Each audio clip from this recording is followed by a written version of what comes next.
ರೇಣುಕಾಸ್ವಾಮಿ ಕೊಲೆ ಕೇಸ್ನ ತನಿಖೆ ಚುರುಕುಗೊಂಡಿದೆ. ದರ್ಶನ್ ನ್ಯಾಯಾಂಗ ಬಂಧನದ ಅವಧಿ ಕೂಡ ಇವತ್ತಿಗೆ ಮುಕ್ತಾಯ ಆಗತ್ತೆ. ನ್ಯಾಯಾಂಗ ಬಂಧನ ವಿಸ್ತರಣೆ ಬಹುತೇಕ ಫಿಕ್ಸ್ ಅಂತಾನೆ ಹೇಳಲಾಗ್ತಾ ಇದೆ. ಜುಲೈ 18ರವರೆಗೂ ನ್ಯಾಯಾಂಗ ಬಂಧನಕ್ಕೆ ವಿಸ್ತರಣೆ ಆಗಿತ್ತು. ರೇಣುಕಾಸ್ವಾಮಿ ಕೊಲೆ ಪ್ರಕರಣಕ್ಕೆ ಸಂಬಂಧಪಟ್ಟ ಹಾಗೆ ಈಗಾಗಲೇ ಪೊಲೀಸರು ಸಾಕಷ್ಟು ರೀತಿಯ ತನಿಖೆಯನ್ನ ನಡೆಸ್ತಾ ಇದ್ದಾರೆ. ಚುರುಕುಗೊಂಡಿದೆ. ದರ್ಶನ್ ನ್ಯಾಯಾಂಗ ಬಂಧನದ ಅವಧಿ ಇವತ್ತಿಗೆ ಮುಕ್ತಾಯ ಆಗ್ತಾ ಇರುವಂತಹ ಹಿನ್ನೆಲೆಯಲ್ಲಿ ನ್ಯಾಯಾಂಗ ಬಂಧನ ವಿಸ್ತರಣೆಯೇ ಬಹುತೇಕ ಫಿಕ್ಸ್ ಇದೆ. ಪ್ರಮುಖವಾಗಿ ಚಾರ್ಜ್ ಶೀಟ್ ಅನ್ನು ಸಲ್ಲಿಕೆ ಮಾಡಬೇಕು. ಅದಕ್ಕಿಂತ ಮುಂಚೆ ಸಾಕಷ್ಟು ಸಾಕ್ಷ್ಯಾಧಾರಗಳ ಕಲೆಯನ್ನು ಕೂಡ ಹಾಕಲಾಗಿದೆ. ಈ ಹಿನ್ನೆಲೆಯಲ್ಲಿ ಇನ್ನಷ್ಟು ತನಿಖೆಗೆ ಬೇಕಾದಂತಹ ಅಂಶಗಳನ್ನ ಈಗಾಗಲೇ ಪೊಲೀಸರು ಕಲೆ ಹಾಕ್ತಿದ್ದಾರೆ. ಸೊ ನಟ ದರ್ಶನ್ ಸೇರಿ 17 ಆರೋಪಿಗಳ ಭವಿಷ್ಯ ಏನಾಗತ್ತೆ? ತಕರಾರು ಸಲ್ಲಿಸೋದಕ್ಕೆ ಪೊಲೀಸರಿಂದ ಸಾಕಷ್ಟು ವರದಿಯನ್ನ ಕೂಡ ನೀಡುವಂತಹ ಸಾಧ್ಯತೆ ಇದೆ. ಈಗಾಗಲೇ ಪೊಲೀಸರು ವರದಿಯನ್ನ ಸಲ್ಲಿಕೆ ಮಾಡಲಿದ್ದಾರೆ. ಹಲವು ಅಂಶಗಳನ್ನ ಉಲ್ಲೇಖ ಮಾಡಿ ರಿಪೋರ್ಟ್ ಅನ್ನ ಈಗ ಸಲ್ಲಿಕೆ ಮಾಡಲಾಗುತ್ತೆ. ಹಾಗಾದ್ರೆ ಪೊಲೀಸರು ತಕರಾರು ಅರ್ಜಿಯಲ್ಲಿ ಏನೆಲ್ಲ ಅಂಶಗಳನ್ನ ಮೆನ್ಷನ್ ಮಾಡಲಿದ್ದಾರೆ, ಯಾವೆಲ್ಲ ಅಂಶಗಳನ್ನ ಇಟ್ಟುಕೊಂಡು ತಕರಾರು ಅರ್ಜಿಯನ್ನ ಸಲ್ಲಿಸಲಿದ್ದಾರೆ, ಯಾವೆಲ್ಲ ಸಾಕ್ಷ್ಯಗಳು ಉಲ್ಲೇಖ ಆಗಿದೆ, ಇವೆಲ್ಲದರ ಬಗ್ಗೆ ನಿಮ್ಮ ನ್ಯೂಸ್ 18 ನಲ್ಲಿ ಎಕ್ಸ್ಕ್ಲೂಸಿವ್ ಸುದ್ದಿಯನ್ನ ನೀಡ್ತಾ ಇದ್ದೀವಿ.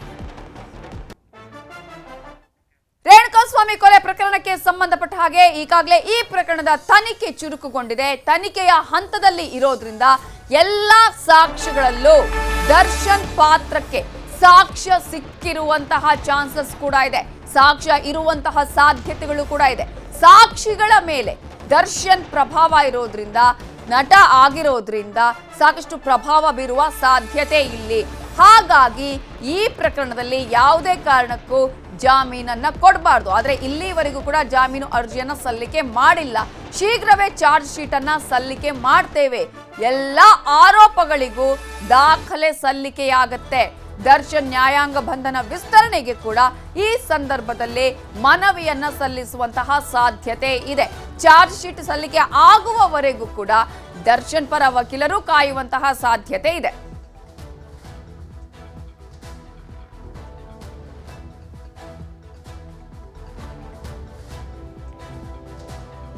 ಇವೆಲ್ಲದರ ಬಗ್ಗೆ ಇನ್ನಷ್ಟು ಡೀಟೇಲ್ಸ್ ಅನ್ನ ಕೊಡೋದಕ್ಕೆ ನಮ್ಮ ರಿಪೋರ್ಟರ್ಸ್ ಈಗ ನೇರ ಸಂಪರ್ಕದಲ್ಲಿ ಜಾಯ್ನ್ ಆಗಿದ್ದಾರೆ. ದರ್ಶನ್ ಪ್ರಕರಣಕ್ಕೆ ಸಂಬಂಧಪಟ್ಟ ಹಾಗೆ ಇನ್ನಷ್ಟು ಡೀಟೇಲ್ಸ್ ಅನ್ನ ಪಡ್ಕೊಳ್ಳೋಣ.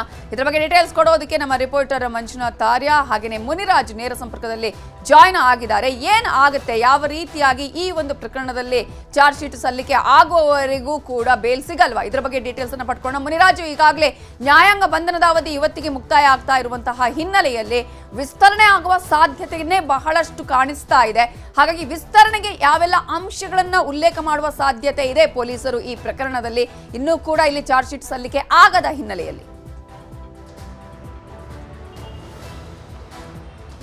ನವಿತಾ, ಇವತ್ತು ನಟ ದರ್ಶನ್ ಸೇರಿದಂತೆ ಎಲ್ಲ 17 ಆರೋಪಿಗಳ ಒಂದು ನ್ಯಾಯಾಂಗ ಬಂಧನದ ಅವಧಿ ಇವತ್ತು ಅಂತ್ಯ ಆಗ್ತಾ ಇದೆ. ಆ ಸಲುವಾಗಿ ಇವತ್ತು ಜೈಲು ಅಧಿಕಾರಿಗಳು ಅವರನ್ನು ವಿಡಿಯೋ ಕಾನ್ಫರೆನ್ಸ್ ಮುಖಾಂತರವಾಗಿ ಇವತ್ತು ಕೋರ್ಟ್ ಮುಂದೆ ಹಾಜರುಪಡಿಸೋದಕ್ಕೆ ಬೇಕಾದಂಥ ಎಲ್ಲ ಸಿದ್ಧತೆಗಳನ್ನು ಮಾಡಿಕೊಂಡಿದ್ದಾರೆ. ಇವತ್ತು ಮಧ್ಯಾಹ್ನ 3 ಗಂಟೆ ಸುಮಾರಿಗೆ 24ನೇ ACMM ಕೋರ್ಟ್ ಮುಂದೆ ಆರೋಪಿಗಳನ್ನು ಹಾಜರುಪಡಿಸ್ತಾರೆ. ಮತ್ತು ಇದೇ ವೇಳೆ ಕಾಮಾಕ್ಷಿ ಪಾಳ್ಯ ಪೊಲೀಸರು ಕೂಡ ಇವತ್ತು ಕೋರ್ಟ್ಗೆ ಹಾಜರಾಗಿ ಆರೋಪಿಗಳಿಗೆ ಪುನಃ ಕಸ್ಟಡಿಯನ್ನು ನ್ಯಾಯಾಂಗ ಬಂಧನದ ಅವಧಿಯನ್ನು ವಿಸ್ತಾರ ಮಾಡೋದಕ್ಕೆ ಒಂದು ಮನವಿಯನ್ನು ಸಲ್ಲಿಕೆ ಮಾಡೋದಕ್ಕೂ ಕೂಡ ಈಗ ಸಿದ್ಧತೆಗಳನ್ನು ಮಾಡಿಕೊಂಡಿದ್ದಾರೆ. ಆ ಸಲುವಾಗಿ ಇವತ್ತು ಕಾಮಾಕ್ಷಿ ಪಾಳ್ಯ ಪೊಲೀಸರು ಒಂದು ರಿಮಾಂಡ್ ಅಪ್ಲಿಕೇಶನ್ ಅನ್ನು ಕೂಡ ರೆಡಿ ಮಾಡಿದ್ದು, ಅದರಲ್ಲಿ ಸುಮಾರು 10ಕ್ಕೂ ಹೆಚ್ಚು ಅಂಶಗಳನ್ನು ಉಲ್ಲೇಖ ಮಾಡಿದ್ದಾರೆ.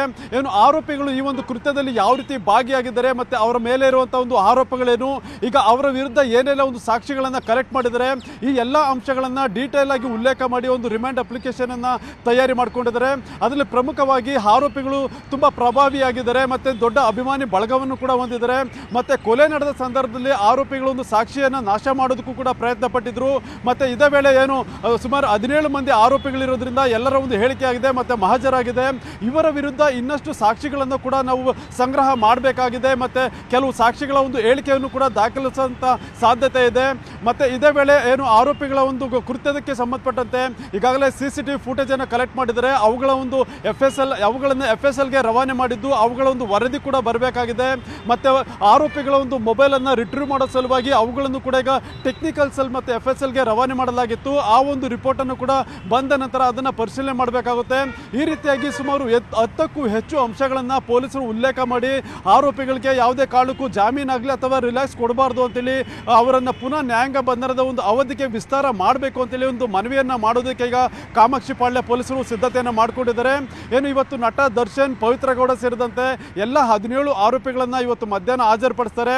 ಪ್ರಮುಖವಾಗಿ ನಟ ದರ್ಶನ್ ಮತ್ತು ಪವಿತ್ರ ಗೌಡ ಮತ್ತು ಪ್ರದೂಷ್ ಮತ್ತು ಉಳಿದ ಆರೋಪಿಗಳನ್ನು ಪರಪ್ಪನ ಅಗ್ರಹಾರ ಜೈಲಿನಿಂದ ಹಾಜರುಪಡಿಸಿದರೆ ಇನ್ನು 4 ಆರೋಪಿಗಳನ್ನು ತುಮಕೂರು ಜೈಲಿನಿಂದ ಹಾಜರುಪಡಿಸಿ ಅವರನ್ನು ಕೋರ್ಟ್ ಮುಂದೆ ಹಾಜರುಪಡಿಸೋದಕ್ಕೆ ಎಲ್ಲ ತಯಾರಿಗಳನ್ನು ಮಾಡಿಕೊಂಡಿದ್ದಾರೆ. ನವಿತಾ, ಹಾಗೆ ಸಂಪರ್ಕದಲ್ಲಿರಿ ಮುನಿರಾಜು, ಇನ್ನಷ್ಟು ಮಾಹಿತಿಗಳನ್ನ ಪಡ್ಕೊಳ್ತೀವಿ. ಕನ್ನಡಿಗರ ಮೆಚ್ಚಿನ ನಿಮ್ಮ ನ್ಯೂಸ್ 18 ಕನ್ನಡ ಈಗ ವಾಟ್ಸ್ಆಪ್ನಲ್ಲಿಯೂ ಲಭ್ಯ. ಕರ್ನಾಟಕ ಮತ್ತು ದೇಶ ವಿದೇಶದ 360 ಡಿಗ್ರಿ ಸುದ್ದಿ ವಿವರವನ್ನ ನೀವು ನಿಮ್ಮ ಕೈ ಬೆರಳುಗಳಲ್ಲಿಯೇ ಪಡೆಯೋದಿಕ್ಕೆ ಈ QR ಕೋಡ್ ಅನ್ನ ಸ್ಕ್ಯಾನ್ ಮಾಡಿ. ನಮ್ಮ ಚಾನೆಲ್ ಅನ್ನ ಫಾಲೋ ಮಾಡಿ, ನೋಟಿಫಿಕೇಶನ್ ಆನ್ ಮಾಡಿ.